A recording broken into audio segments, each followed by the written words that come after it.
Good morning, dear students. Today's topic acid, base and salt. हम अपने आसपास जिन पदार्थों को, जिन यौगिकों को देखते हैं, उनमें हमें मुख्य रूप से तीन ही प्रकार के पदार्थ दिखाई देते हैं। या तो वो अम्ल होते हैं, या क्षार होते हैं, क्षारक, या लवण होते हैं। प्रारंभिक अवधारणा के अनुसार जो प्राचीन काल से अवधारणा चली आ रही थी, ऐसे सभी पदार्थ जो स्वाद में खट्टे होते थे उन्हें हम अम्ल की श्रेणी में रखते थे। उसके बाद में एक प्रयोग की बात आई तो लिटमस नाम का एक पेपर हमने बनाया। उस लिटमस पेपर से हम जो टेस्ट करते थे उसके हिसाब से अगर हम उसकी अम्ल में उसको डुबाए तो उस लिटमस पत्र का रंग नीले से लाल हो जाता है। ऐसे सभी पदार्थ जो स्वाद में खट्टे होते हैं उन्हें हम अम्ल की श्रेणी में रखते हैं। अम्ल, जैसे आपने अपने आसपास कभी नींबू को देखा होगा, नींबू का अगर स्वाद लिया हो तो वह खट्टा होता है। ऐसे ही संतरा है, वह भी एक खट्टे फल की श्रेणी में आता है। नींबू में एसिटिक एसिड होता है,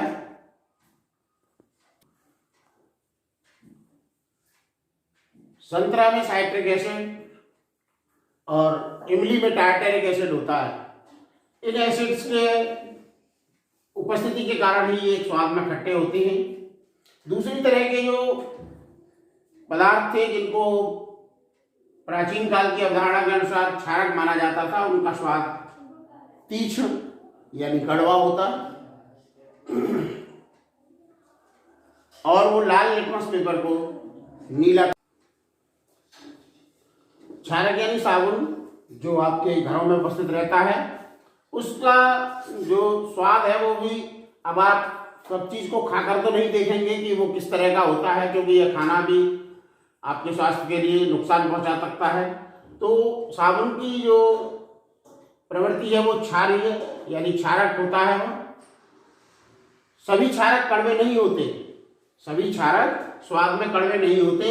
और लिटमस पेपर की बात करें तो लिटमस पेपर पर भी सभी क्षारक जो है अपनी अभिक्रिया को नहीं दर्शाते। अगर लिटमस पेपर नम नहीं है, यानी अगर उसमें नमी नहीं है, तो वह किसी प्रकार का परिवर्तन नहीं दर्शाता।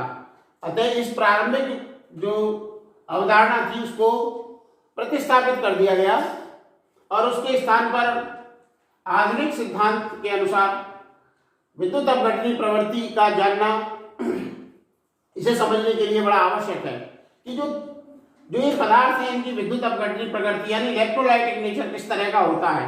इसी के आधार पर एक आधुनिक सिद्धांत बनाया गया जिसमें विद्युत अपघट्य को जो है, विद्युत अपघट्य क्या होते हैं अब आपको ये बताना होगा कि विद्युत अपघट्य जो है पदार्थ होते हैं वो ऐसे पदार्थ जो अपने जलीय विलयन में विद्युत धारा प्रवाहित करने पर अपघटित हो जाते हैं।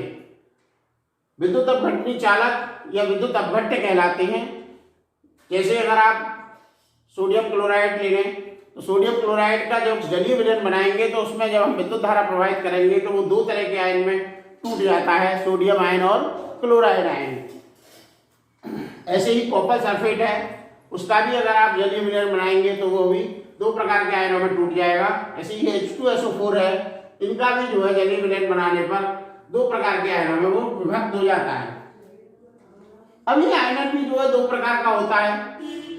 एक तो आयनन इस तरह का है कि जिसमें पूरी तरह से आयनन हो जाता है, और एक आयनन इस तरह का है जिसमें पूरी तरह से आयनन नहीं होता, अर्थात पूर्ण रूप से जो दिया गया यौगिक है, जो कंपाउंड है हमारे पास, जो सब्सटेंस है, वो पूरी तरह से आयोनाइज नहीं होता। उदाहरण के लिए अगर हम पूर्ण आयनन की बात करें तो जो सोडियम क्लोराइड है, अगर उसका हम विद्युत अपघटन करते हैं तो वह पूर्ण रूप से सोडियम और क्लोराइड आयनों में टूट जाता है, जिसमें सोडियम हमारा धनायन के रूप में और क्लोराइड जो है ऋणायन के रूप में विभक्त हो जाता है। इसी प्रकार से पोटेशियम क्लोराइड है, वो जो पूर्ण रूप से विभाजित हो जाता है यानी वियोजित हो जाता है, पूर्ण रूप से आयनित हो जाता है, उनकी बात हम कर रहे हैं। सोडियम सल्फेट है, सोडियम सल्फेट भी जो है वो पूरी तरह से विभाजित हो जाता है, यानी पूर्णतः उनका आयनन हो जाता है। दूसरी तरह के जो इलेक्ट्रोलाइट होते हैं वो होते हैं वीक इलेक्ट्रोलाइट, यानी कि दुर्बल अपघट्य, दुर्बल विद्युत अपघट्य।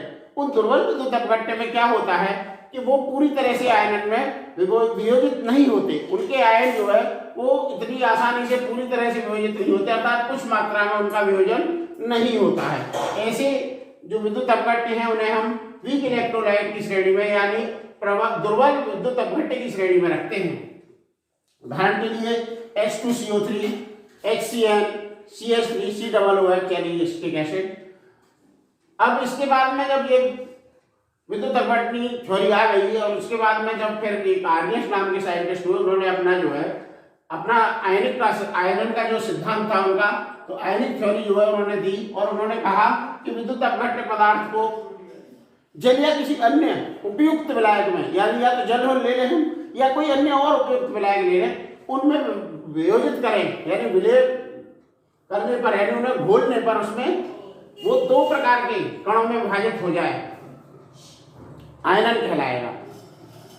धनायन को यानी प्लस को, धनायन और नेगेटिव को, जो कण उसमें दो तरह के हुए धनायन और ऋणायन, उन्हें धनायन और ऋणायन का नाम दिया, यानी पॉजिटिव चार्ज वाले कणों को धनायन और ऋणात्मक यानी नेगेटिव चार्ज वाले कणों को ऋणायन कहा गया।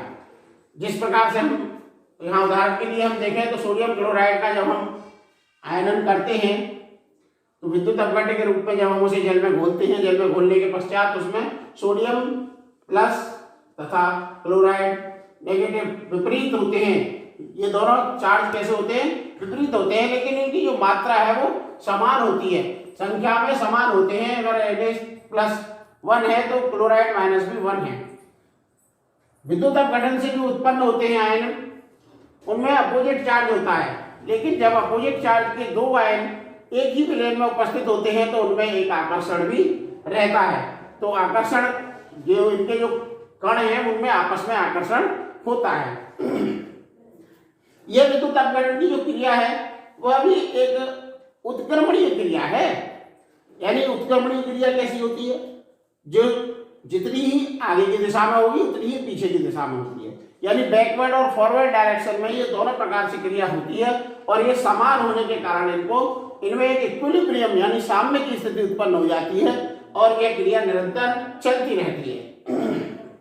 विद्युत धारा प्रवाहित करने पर जब हम इसमें जो विद्युत अपघट्य है इसमें जो जलीय विलयन हमने बनाया है, अगर हम इसमें विद्युत धारा प्रवाहित करते हैं तो वह जो आयन है उसके वो विपरीत आवेशों की तरफ गमन करते हैं, यानी एक दूसरे के अपोजिट साइड में वो जाते हैं इलेक्ट्रोड की तरफ। और आयरन की जो मात्रा है उसका अगर हम कैलकुलेशन करें तो आयरन में वियोजित होने वाले अणुओं की जो संख्या है उसको अगर कुल अणुओं की संख्या से भाग लगा दिया जाए तो हमें आयरन की मात्रा का ज्ञान हो सकता है कि कितने अणुओं का आयनन उसमें हुआ है।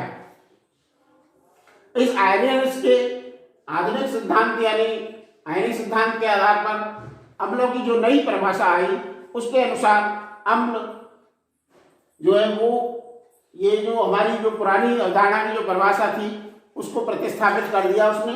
और उसके बाद में यह माना जाने लगा है कि जो जलीय विलयन में जो पदार्थ अपने जलीय विलयन में केवल हाइड्रोजन आयन यानी H+ आयन देते हैं, और ये H+ आयन क्योंकि इसका अस्तित्व जो ज्यादा नहीं होता और ये हाइड्रोजन के साथ जो पानी की जो हाइड्रोजन है H2O के साथ मिलकर के हाइड्रोनियम आयन का निर्माण कर लेते हैं जो कि ज्यादा स्थिर रहता है। तो ये H+ आयन जो है वो जो भी जलीय विलयन में अपने में जो पदार्थ जो घोलने पर जलीय विलयन में H+ आयन देंगे विद्युत अपघट्य करने पर वो पदार्थ अम्लीय पदार्थ कहलाएंगे।